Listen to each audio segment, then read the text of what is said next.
Welcome back once again. अब आपको बताएं कि अच्छी सेहत के लिए एक्सरसाइज बहुत ज़्यादा ज़रूरी होती है और वर्जिश के बहुत ज़्यादा फ़वाइद होते हैं कि हम अगर काउंट करना शुरू करें ना तो हम काउंट नहीं कर सकते। यही वजह है कि हम डेली बेसिस पर ये बात करते हैं कि प्लीज़ एक्सरसाइज क्या करें। डॉक्टर्स, मरीज़ या गैर मरीज़ यानी जो बीमार भी नहीं है उस शख्स को भी अगर हेल्दी लाइफस्टाइल अपनाना है तो एक्सरसाइज को इसका हिस्सा बनाना है। एक्सरसाइज कई तरीके की होती है जिसमें हम देखते हैं कि जो जिस्मानी भी है, जहनी भी है और जाहिर सी बात है जब आप मेंटली और फिज़िकली एक्सरसाइज करेंगे तो आप मेंटली और फिज़िकली दोनों तरीके से हेल्दी रहेंगे। आज हम बात करेंगे फिज़िकली एक्सरसाइज क्या होती है। अच्छा जी, लोगों के पास टाइम नहीं होता। सब लोग ये कहते हैं जी कौन जिम जाए, कौन जो है अपनी रूटीन में जिम को शामिल करें, घर में तो हमें टाइम ही नहीं मिलता।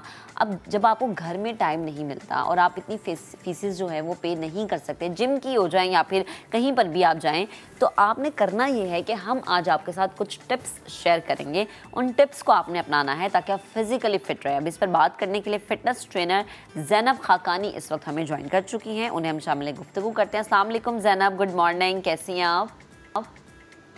वालेकुम अस्सलाम, मैं बिल्कुल ठीक हूँ, आप कैसी हैं? अल्हम्दुलिल्लाह। अच्छा ज़ैनब, जब हम कहते हैं ना कि हम बिल्कुल ठीक हैं तो उससे मुराद मुझे लगता है कि ये होना चाहिए कि हम फिजिकली भी फिट हैं, हम मेंटली भी फिट हैं और बहुत खुशगवार तरीके से हम जिंदगी गुजार रहे हैं। और अगर ये कहता है कि जी अच्छा हम ठीक हैं और वो फिजिकली फिट नहीं है तो मुझे लगता है वो ठीक नहीं होता। आप एग्री करती है? वो ठीक नहीं होता, बिल्कुल एग्री करती हूँ, बिल्कुल। अच्छा, अमूमन हम फिटनेस का मतलब मेंटली और फिजिकली दोनों तरह से आपका फिट होना बहुत जरूरी है। बिल्कुल, आप ठीक कह रही हैं। अच्छा, अमूमन हमने देखा है ज़ैनब कि स्पेशली अगर मैं घर में बैठी हुई अपनी प्यारी बहनों की बात करूं, स्पेशली मैं उन माओं की बात करूं जो कि जिनके बच्चे छोटे छोटे होते हैं, इवन बड़े भी हों, वो बच्चों के मसलों में फंसी हुई होती हैं या जिनको ये फिक्र होती है कि अच्छा सुबह उठते साथ हमने मियाँ को दफ्तर भेजना है, बच्चों को स्कूल भेजना है। सबसे पहले मैं स्पेशली खवातीन की इसलिए बात कर रही हूँ क्योंकि खवातीन ही ज़्यादा क्लेम करी होती है जी कि हम मोटे हो गए हैं।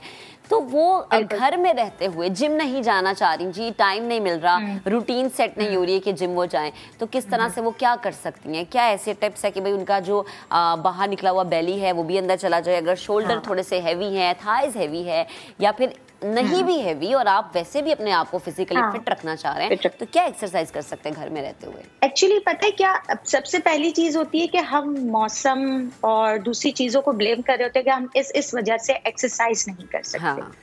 एक्चुअली ये हमारे अपने एक्सक्यूजेस होते हैं। हम एक्सरसाइज घर में भी कर सकते हैं बिना किसी महंगी मशीनों को खरीदे हुए, ठीक है।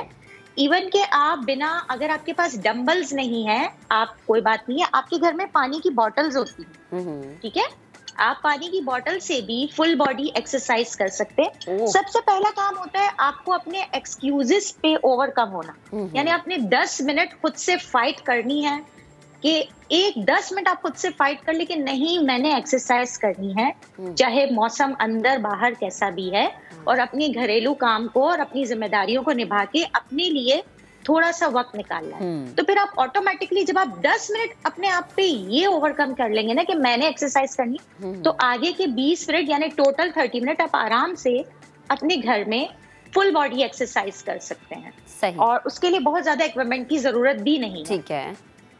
अच्छा ज़ैनब, मुझे ये बताएं कि हम अमूमन ये देखते हैं कि हमारे जो मर्द हजरात हैं उनका भी एक यही होता है जी कि रूटीन बड़ी स्ट्रिक्ट है, दफ्तर जाना है, फिर घर आना है, फिर एक थोड़ा सा फैक्टर ये भी हो जाता है कि जी आपने फैमिली को भी टाइम देना है।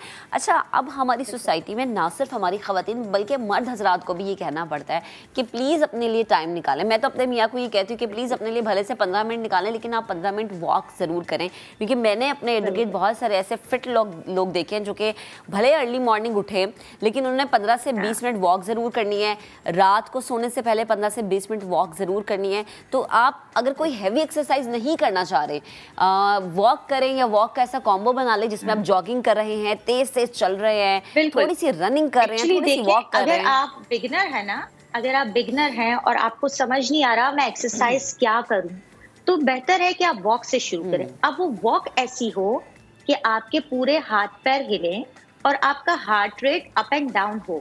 वो वॉक जो आपने फोन या अपना म्यूजिक लगा के बिल्कुल स्लो वॉक किया है, आपका हार्ट रेट सेम लेवल पे आ रहा है, वो आपकी बॉडी को तो मूव कर रही है, लेकिन वो आपको कोई रिजल्ट नहीं मिल रहा है जो कि आपको एक एक्सपेक्टेशन होती है कि मैंने वॉक किया, मुझे रिजल्ट ही मिले, नहीं मिले, अब मैं ये भी नहीं करूंगी या मैं ये भी नहीं करूंगा। एक्चुअली थोड़ा से वॉक के पैटर्न की इंटेंसिटी की बहुत जरूरत होती है। अब उसमें आपका लेट सपोज अगर आप 20 मिनट की वॉक से शुरू कर रहे हैं, तो आपकी शुरू के 5 मिनट होने चाहिए बिल्कुल स्लो वॉक। उस स्लो वॉक में आप अपने हाथ पैरों को अच्छी तरह से ऐसे मूव भी कर सकते हैं ताकि आपके सारे मसल्स मूव हो जाएं, ठीक है। 5 मिनट जब आपने ये कर ली, उसके बाद के आपने बचे आपके पास 15 मिनट। अब उस 15 मिनट का आपने इंटरवल बनाना है। अगर आप बिगनर हैं तो आपका इंटरवल ये होगा कि आपने 30 सेकेंड रनिंग करनी है और 1 मिनट स्लो वॉक करनी है। बिकॉज आप बिगनर है तो शुरू के पहले मिनट में ही अगर मैंने आपको भगा दिया तो आप अगला 2 मिनट आप सांस को बहाल करने में लगाएंगे, ठीक है। तो वो आपका वॉक का टेम्पो टूट जाएगा। इट्स बेटर कि आप 30 सेकेंड फास्ट रनिंग करें जितनी आपकी बॉडी आपको रनिंग अलाउ करती है, ठीक है, जितनी आप अच्छी रनिंग करें। 30 सेकेंड आपने फास्ट रनिंग की, 1 मिनट रुकने की जरूरत नहीं है, 1 मिनट स्लो वॉक करें। उस 1 मिनट स्लो वॉक में आपकी ब्रीदिंग जो अब ऊपर हुई थी वो आपकी नॉर्मल हो जाएगी। फिर अगेन आप 30 सेकेंड रनिंग, 1 मिनट वॉक। इस तरह आपके 20 मिनट्स कंप्लीट हो जाएंगे और ये एक बिगनर के लिए बहुत अच्छी वॉक होगी जिसमें आपका heart rate up and down होगा। आपकी पूरी बॉडी रनिंग में सारे मसल्स यूज हो रहे होंगे। इस तरह से जब वॉक की जाती है ना, तो वो लोग, आपने जो भी बताया कि हमारे मर्द हजरात, उनके पास टाइम नहीं होता और फिर क्या होता है कि ऑफिस का काम और जिम्मेदारियों और स्ट्रेस की वजह से जो नींद नहीं आती है, अक्सर लोगों को ये मसला है कि हमें नींद नहीं आती। अगर हम इस तरह की अच्छी रनिंग या वॉक करेंगे तो ऑटोमेटिकली आपका स्लीप साइकिल जो है ना वो अच्छा हो जाएगा। वेट लॉस के लिए जहाँ डाइट और एक्सरसाइज की जरूरत है, वहाँ एक अच्छी नींद भी बहुत जरूरी है, जिसको हम अक्सर निग्लेक्ट कर देते हैं। सही। अच्छा ज़ैनब, एक और चीज़ है, मतलब इसका कोई एज से ताल्लुक नहीं है, वो चाहे मर्द है, ख़वातीन है, ओल्ड एज है या हमारे यंगस्टर्स हैं, उनको मेंटली हम तैयार कैसे कर सकते हैं कि जी आपने एक्सरसाइज को अपनी रूटीन का हिस्सा बनाना है। फॉर एग्जांपल, जैसे आपके पास मोबाइल है, हर वक्त आपके हाथ में मोबाइल रहता है, आपको याद रहता है कि जी आपने फलाने टाइम पे खाना खाना है। इसी तरह से एक्सरसाइज को किस तरह आप अपनी ज़िंदगी में ज़रूरी बना सकते हैं कि उसके बगैर आप जी ना सकें, आपका लाइफस्टाइल ऐसा होना चाहिए। एक्चुअली एक्सरसाइज या फिजिकल एक्टिविटी को अगर हम हमारी माओ से लें, मदर से लें, तो वो जो सारा दिन बिजी होती हैं, तो मैं कहती हूँ आप अपने बच्चों को जो दिखाएंगे आपके बच्चे वो फॉलो करेंगे, ठीक है ना। आप हेल्दी खाना खाएंगे, अपने बच्चों को हेल्दी खाना देंगे, वो हेल्दी खाने को ही तरजीह देंगे और फास्ट फूड को वो एज अ ट्रीट या एज अ चीट मील कभी कभी इंजॉय करेंगे। इसी तरह आप अपने बच्चों की जहाँ एजुकेशन पे पूरा ध्यान देते हैं, जहाँ माएँ अपने बच्चों की पढ़ाई, अच्छा स्कूल, इन सब चीजों पे ध्यान देती है, वहाँ बच्चों के स्पोर्ट्स पे जरूर ध्यान दें। और उसके लिए आपका अपने बच्चों के साथ उसमें शामिल होना बहुत जरूरी है। लेट्स सपोज अगर बच्चे आपकी स्विमिंग क्लास के लिए जा रहे हैं, उस दौरान अगर आप भी वॉक कर रही हैं या रनिंग कर रही है, तो वो क्या होता है, बच्चे आपको देख के सीख रहे होते हैं, तो दे अंडरस्टैंड कि ठीक है, physical activity is a part of life, ये एक बर्डन नहीं है और हमें इसके लिए जबरदस्ती टाइम नहीं निकालना। जैसे खाना खाने के लिए हम जबरदस्ती टाइम नहीं निकालते, खुद को पुश नहीं करते कि उफ खाना खाना पड़ेगा, मतलब हमें पता है हमें खाना तो खाना है ना। तो इसी तरह मूवमेंट या फिजिकल एक्टिविटी को अगर हम बिगनिंग से ही अपनी फैमिली में इंट्रोड्यूस करते हैं तो वो एक पार्ट ऑफ लाइफ हो जाता है और उसके लिए हमें ये बर्डन नहीं फील होता। सही, ठीक। अच्छा ज़ैनब, हम कहते हैं जी एक्सरसाइज हमने कर ली, ओके चलें ठीक है, लेकिन उस एक्सरसाइज के साथ साथ आई थिंक आपको अपनी डाइट को भी थोड़ा सा मैनेज करना पड़ता है। मैं सिर्फ इसलिए नहीं कह रही कि जी अगर आप मोटे हैं तो आप पतले हो जाएंगे, आपका वेट लॉस हो जाएगा, मैं सिर्फ इसलिए कह रही ताकि आप फिजिकली फिट रहें। फिजिकली फिट रहना बहुत ज़्यादा ज़रूरी होता है, जिसमें आपको 2 चीज़ें आई थिंक मेरे नज़दीक तो ये है, प्लीज़ मुझे करेक्ट कीजिएगा अगर मैं गलत हूँ तो, कि 2 चीज़ें आपकी मेन होनी चाहिए। एक आपका डाइट, आपका डाइट प्लान, आपका डाइट पोर्शन। डाइट से मुराद हरगिज़ नहीं है कि जी आप कुछ खाएं पिए ना, सिर्फ ग्रीन वेजिटेबल्स पे आ जाएं, आप कीटो की तरफ आ जाएं। डाइट इज़ लाइक कि आपकी हेल्दी डाइट हो। और फिर दूसरा आपका एक्सरसाइज, जिसमें आपकी वॉक हो सकती है, डिफरेंट टाइप्स की एक्सरसाइज हो सकती है, डिफरेंट एक्सरसाइजेस हो सकती है।